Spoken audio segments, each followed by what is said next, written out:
Hoje eu quero dar introdução a um tema: metanoia. Metanoia. Nós vamos começar uma série chamada metanoia. A palavra metanoia no grego traduzido quer dizer mudança de mentalidade. Eu, nesses próximos 3 domingos que virão, eu quero falar sobre mentalidade. Eu quero falar sobre uma revolução nos seus pensamentos. Eu quero falar sobre gatilhos mentais, sobre processos mentais, sobre fortalezas mentais, sobre programação mental, sobre óculos da ansiedade. Tudo isso, gente, está dentro da Bíblia. Então será uma série de libertação mental. Nós vamos distribuir para você, eu não sei se está na mão do pessoal, porque eu acho que não está na mão dos obreiros, mas a gente distribui no próximo domingo, esse marca-página, e ele vem com aqui atrás escrito metanoia, 15/10, 22/10, 29/10. Para cada dia, nós vamos dar um selo para você. Você vai vir domingo, você vai receber esse marca-página, e no domingo você já vai receber o primeiro selo do 15/10, que nós vamos falar sobre mudança de mentalidade. Na outra semana, 22/10, nós vamos falar sobre gatilhos mentais, a revolução dos pensamentos. Você vai receber outro selo. Então eu quero te desafiar a vir nos próximos 3 domingos para ouvir, ser ministrado e receber libertação mental.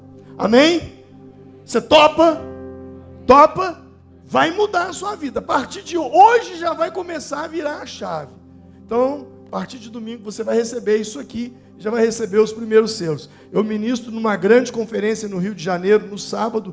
Eu, o pastor Eibe Uber e o pastor Jorge Linhares, nós 3, estamos numa grande conferência no Rio, mas eu volto para chegar aqui a tempo para pregar domingo, se Deus quiser. João capítulo 5, nós vamos ver aqui uma revolução mental. Preste atenção nisso. Algum tempo depois, Jesus subiu a Jerusalém para uma festa dos judeus. Há em Jerusalém, perto da Porta das Ovelhas, um tanque que em aramaico é chamado Betesda. Tem 5 entradas em volta. Ali costumava ficar grande número de pessoas doentes e inválidas, cegos, mancos e paralíticos. Eles esperavam um movimento nas águas. De vez em quando descia um anjo do Senhor, agitava as águas. O primeiro que entrasse no tanque, depois de agitadas as águas, era curado de qualquer doença que tivesse. Um dos que estavam ali era paralítico, fazia 38 anos. Quando o viu deitado e soube que ele vivia naquele estado durante tanto tempo, Jesus lhe perguntou: você quer ser curado? E disse o paralítico: Senhor, eu não tenho ninguém que me ajude a entrar no tanque. Quando a água é agitada, enquanto estou tentando entrar, outro chega antes de mim. Então Jesus lhe disse: levante-se, pegue a sua esteira, a sua maca e ande.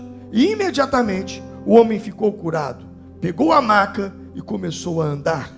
Isso aconteceu num sábado, e por essa razão os judeus disseram ao homem que havia sido curado: hoje é sábado, não é permitido a você carregar a maca. Mas ele respondeu: o homem que me curou me disse: pegue a sua maca e ande. Amém. O texto diz que havia um tanque como uma piscina. Era o tanque de Betesda. E eles criam que quando as águas do tanque se movimentassem, o primeiro que descesse ao tanque era curado. Então havia uma grande multidão de pessoas doentes ali, esperando o movimento das águas. E Jesus vai até aquele local. E ele se depara com um homem ali que tinha 38 anos, paralítico. E Jesus lhe faz uma pergunta: ei, você quer ser curado? E ele responde: Senhor, eu não tenho ninguém que me desça ao tanque. Quando eu vou descer, outro desce antes de mim, e eu não sou curado. Jesus então disse: pega a tua esteira, pega a tua maca, levanta e anda. E aquele homem então pegou a maca e saiu andando. Ele foi completamente curado. Talvez essa passagem bíblica, ela explique o porquê de algum de nós não estarmos vivendo uma vida plena em Cristo. Tanque de Betesda. Betesda significa misericórdia. Era um lugar que ilustra bem a vida das pessoas, porque enquanto uma multidão estava ali doente, sofrida, uma outra multidão passava por ali para celebrar a festa, as festas de tabernáculos, as demais festas. Eles passavam por ali. Então ali era um encontro de multidões, um povo que estava em festividade, alegre, sorridente, e um povo que estava adoecido, abatido, triste, deprimido, esperando um milagre. E aquele homem estava ali há 33 anos, no mesmo lugar, fazendo a mesma coisa, do mesmo jeito. Imagine você ficar 38 anos esperando um milagre, e vendo esse milagre acontecer na vida de tantas outras pessoas, e nada acontecer na sua. Você vê a vida de tanta gente mudar, e a sua nada. Esse homem, ele pensava da mesma forma. 38 anos pensando da mesma forma: se eu descer as águas, eu serei curado. Ele nunca quebrou com uma linha de raciocínio. Ele nunca quebrou com uma linha de pensamento. Na mente dele, só havia uma forma de ser curado: descendo as águas. Quando eu digo quebrar a linha de pensamento, quebrar a linha de pensamento, eu me refiro a metanoia. Porque metanoia é a mudança de mentalidade. A primeira pregação que Jesus fez foi: arrependei-vos, ou arrependam-se, pois o reino dos céus está próximo. Preste atenção, essa foi a primeira pregação de Jesus. Arrependam-se, porque está próximo o reino dos céus. Sabe o que me chama a atenção nisso? É que quando a gente fala de arrependimento, parece que a palavra arrependimento é uma palavra grávida de perdão. Arrependimento e perdão, parece que é quase impossível falar de perdão sem falar de arrependimento. É quase impossível falar de arrependimento sem falar de perdão. Mas o que me chama a atenção é que a palavra arrependimento na Bíblia, ela é traduzida pela palavra metanoia. E a palavra metanoia, traduzida do grego para o português, quer dizer mudança de mentalidade. Então, quando Jesus disse: arrependam-se, pois o reino dos céus está próximo, Ele está dizendo: mudem a vossa maneira de pensar, mudem a vossa mentalidade, pois o reino dos céus está próximo.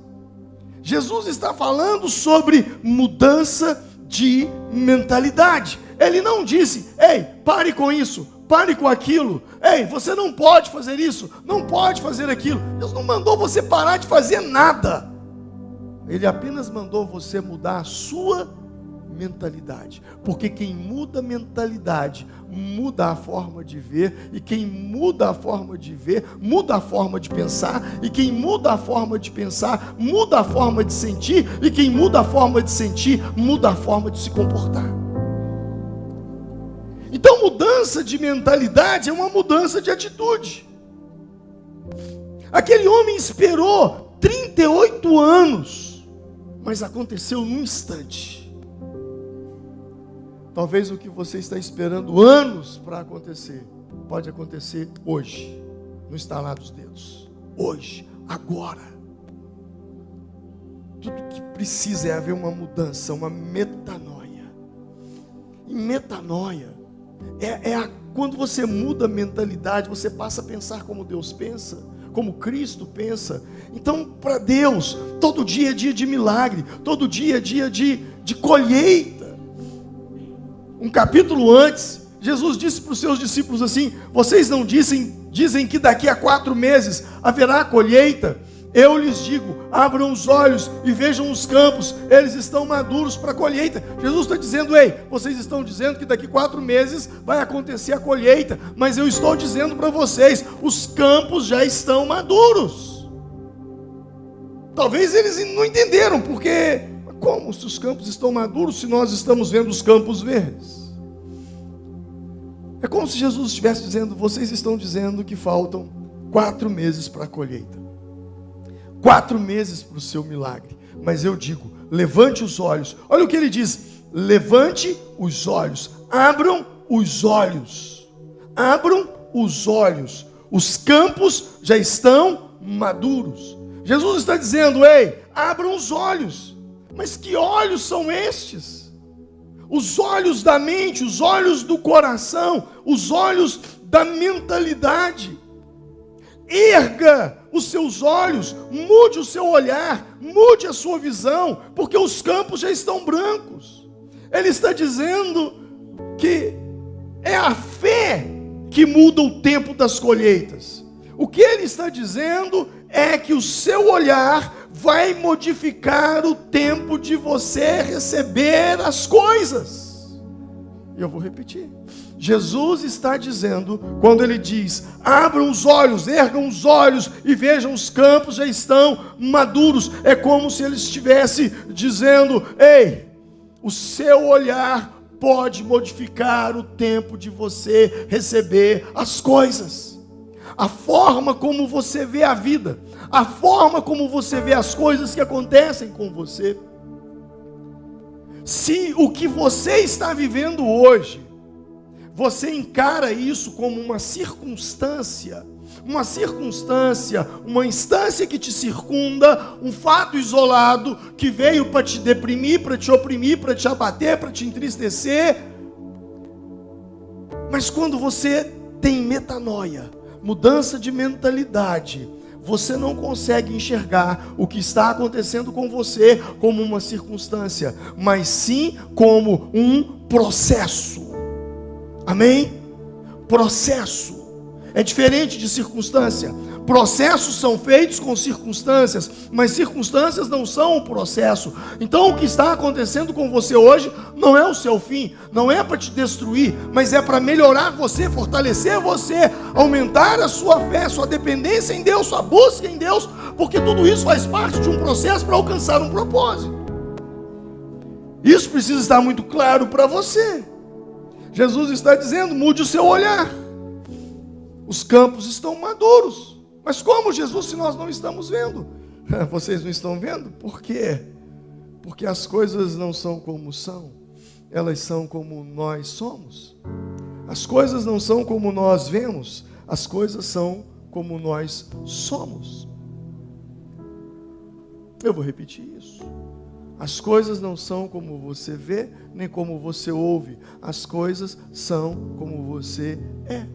Se você sai no seu carro e alguém buzina atrás de você, e se você está alegre, feliz, você vai dizer: olha, de onde ele me conhece? Ele está me cumprimentando. Mas se você sai mal-humorado, com problemas, e alguém buzina atrás de você, você diz: o que é? Você quer brigar? Quem está entendendo? A buzina é a mesma, a situação é a mesma, mas eu não vejo as coisas como elas são, eu vejo as coisas como eu sou. E era justamente sobre isso que Jesus estava falando. Mude o seu olhar. Não é daqui 4 meses, é agora. Os campos estão verdes. Aperfeiçoe o seu olhar. Mude o seu ponto de vista, porque a vida é sobre ponto de vista, e ponto de vista é a vista de um ponto.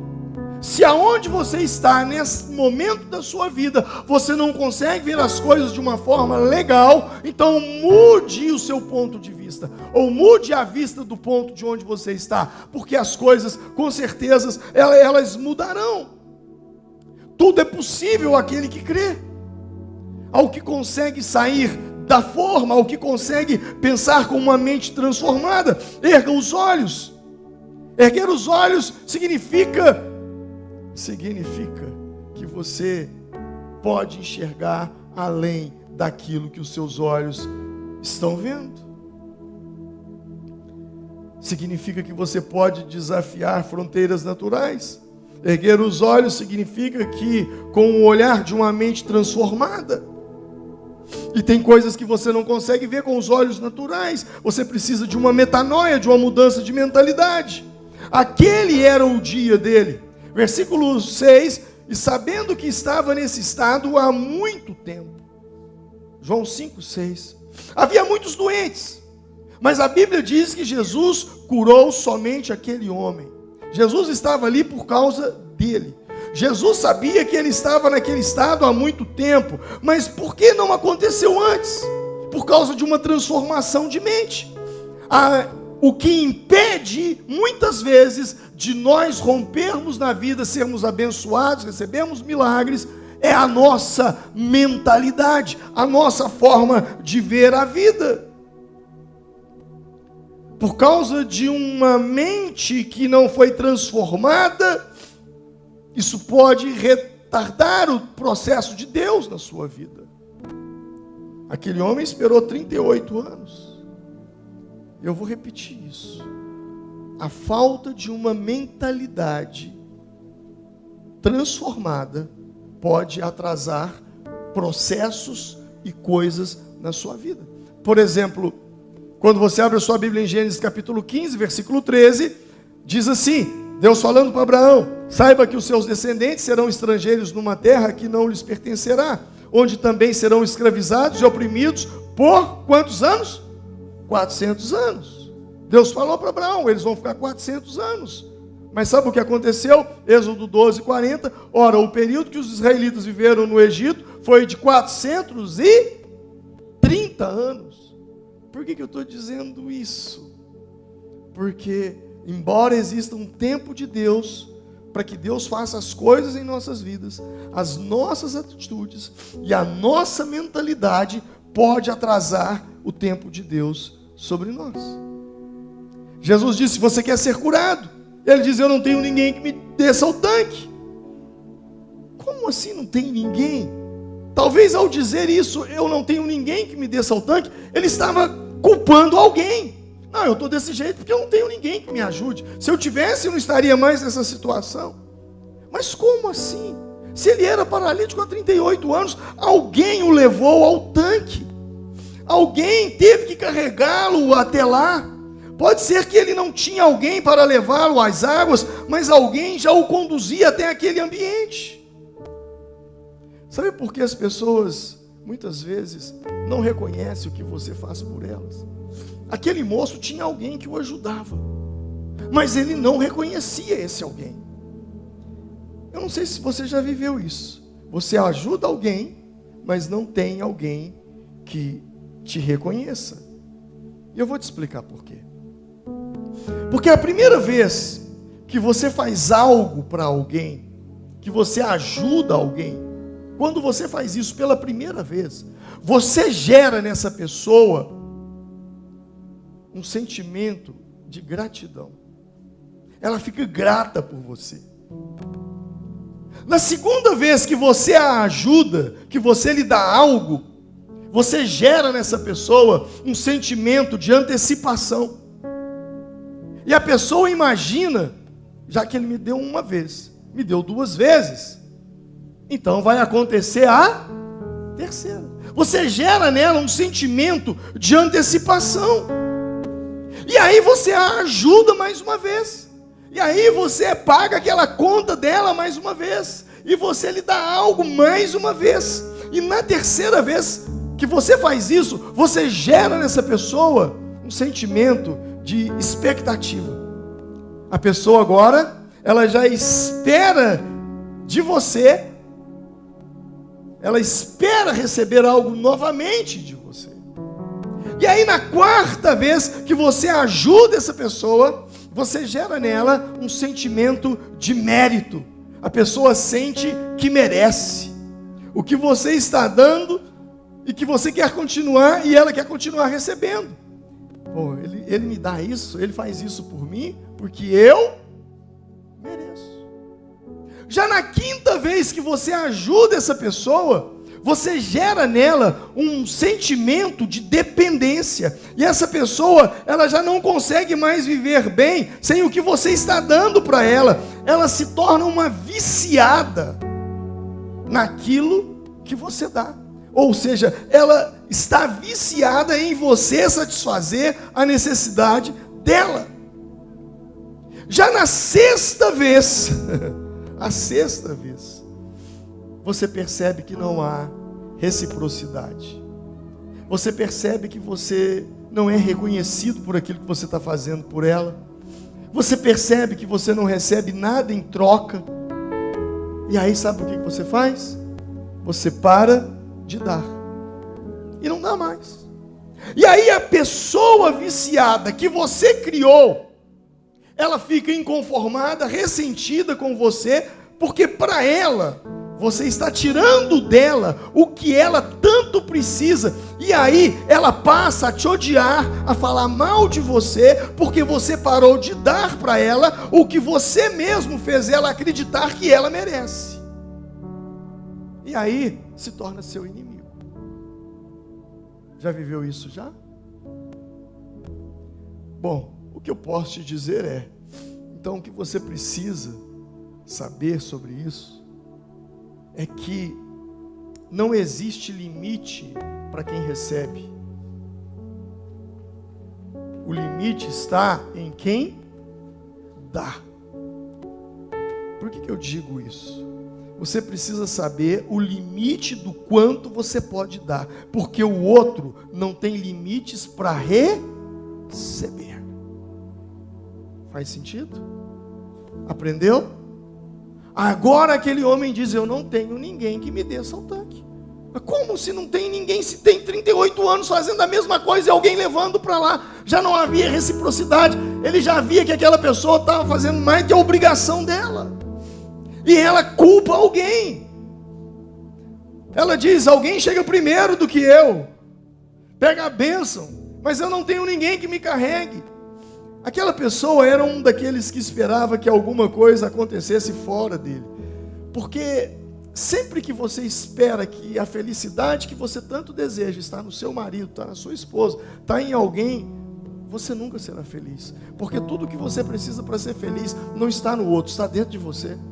Deus colocou dentro de você. Está aí dentro. E você não tem que ficar culpando. Aquela pessoa estava culpando. A pergunta que eu faço é, de quem é a culpa de você estar como você está hoje? De quem? De quem não te desce ao tanque? Ou de quem desce primeiro do que você? Em quem você tem responsabilizado pela vida que você vive? Quem? A culpa é do governo. Não, a culpa é do meu pai, a culpa é da minha mãe, a culpa é do meu ex-marido, a culpa é de não sei... Ei, até quando você vai usar a desculpa como uma muleta? Porque a desculpa é uma muleta, porque enquanto a culpa for do outro, eu não preciso mudar nada na minha vida. E se eu não preciso mudar nada na minha vida, eu nunca vou obter resultados diferentes, porque não há mudança em mim. E por que não há mudança em mim? Porque eu não vejo necessidade de mudar. Não, quem tem que mudar é o meu marido. É o tipo de gente que vem para a igreja, eu estou pregando uma palavra e ele está pensando, nossa, fulano precisa estar aqui hoje para ouvir isso. Mas não é para fulano, é para você. Porque a mudança que você tanto quer nele começa em você. Não é sobre o outro, é sobre nós. A culpa é uma muleta que nós usamos para justificar a nossa zona de conforto. Enquanto a culpa for do outro, eu não preciso mudar nada. A maneira como Jesus tratava as pessoas nos mostra que aquilo que as pessoas precisavam já estava dentro delas. Só precisava manifestar, só precisava vir para fora. Ou uma palavra que essa igreja gosta muito de usar: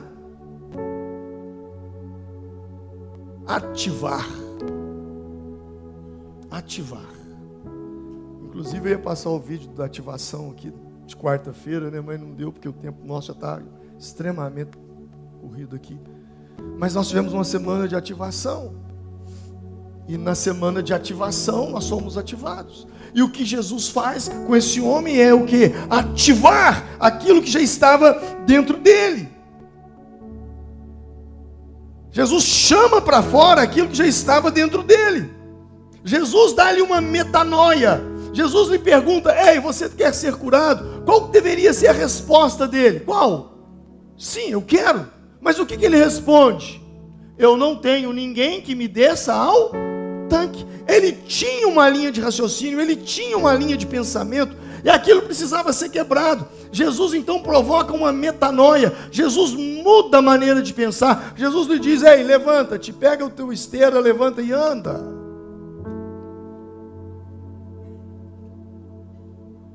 Jesus queria mostrar para ele que o que ele precisava estava dentro e não fora dele. Eu gosto muito de uma passagem de 2 Reis, capítulo 4, verso 2. O texto diz que uma mulher viúva tinha uma grande dívida herdada do marido, e agora os credores vão em busca dos filhos, levá-los como escravos para que a dívida fosse paga. E aquela mulher então diz para o profeta: eles vão levar os meus filhos. E o profeta diz: o que você tem em sua casa? Olha o que ela diz: como posso ajudá-la? Diga-me, o que você tem em sua casa? E o que ela responde? A tua serva não tem nada, além de uma vasilha de azeite. Diga comigo: não tem nada. É assim que a gente se comporta na vida. Quanto você tem? Nada. A gente sempre desvaloriza aquilo que nós temos. Nós sempre desvalorizamos aquilo que nós temos. Nós sempre damos valor naquilo que é do outro, naquilo que é nosso, a gente não dá valor. Por quê? Porque precisa de uma metanoia. E aprenda uma coisa: Deus nunca vai usar aquilo que você não tem, Deus vai usar aquilo que você tem. No caso dessa mulher foi um pouquinho de azeite. No caso de Jesus foram 5 pães e 2 peixes. No caso de Moisés foi uma vara para abrir o mar. No caso de Eliseu foi uma vara para que o machado subisse, o machado que tinha afundado nas águas. Deus usa aquilo que você tem, não aquilo que você não tem. Quem tem mente transformada sabe que tudo aquilo que ele precisa para romper, para avançar, Deus já colocou dentro dele.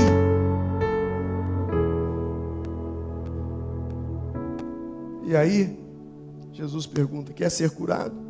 Eu não tenho ninguém que me desça ao tanque. Eu não tenho ninguém que me desça ao tanque. E Jesus muda a mentalidade dele. Pega a tua esteira, levanta e anda. Sabe, o tempo todo, um dos grandes papéis do Espírito Santo na nossa vida é nos fazer pensar fora da caixa.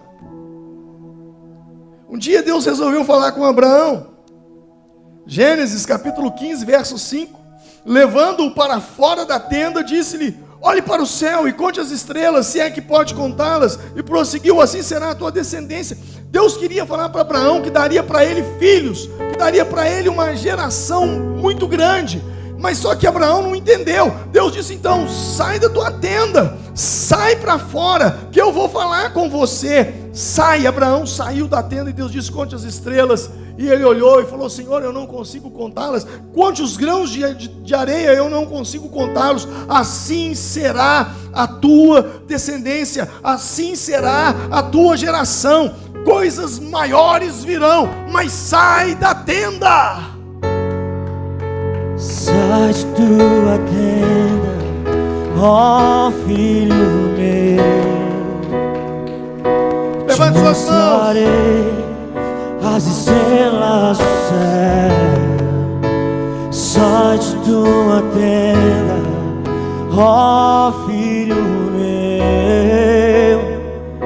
Te mostrarei a areia do mar. Será que podes contar?